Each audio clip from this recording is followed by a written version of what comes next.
Ceann Comhairle Taoiseach. Education is crucial to competitiveness. We won't have competitiveness without teachers, and yet many schools are in a crisis situation. I'll give you one example from my constituency. St Mary's Boys National School in Rathfarnham is set to lose a teacher again next year, having lost one in September, unless the government commits to reducing class sizes.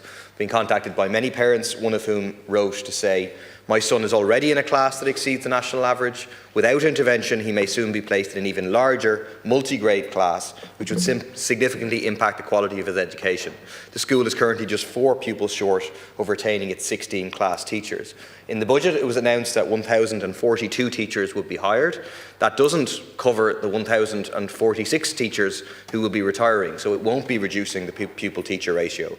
The hospitality VAT cut cost the equivalent of hiring 7,800 teachers, illustrating where this government's priorities lie. Will you commit to reducing class sizes? Deputy facilitating that. Deputy Paul Murphy, on terms of education. And you mentioned a specific area. Talked to, if it's 4 pupils short, you can make the developing school status appeal, or you can appeal on the basis of developing school status to retain a teacher.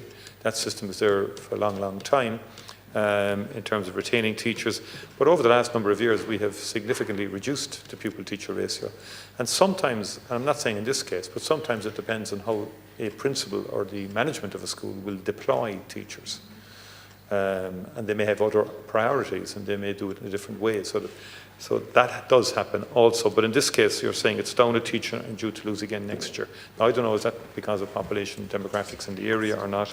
But we're investing a lot in education over the last number of years, and we'll continue to do that.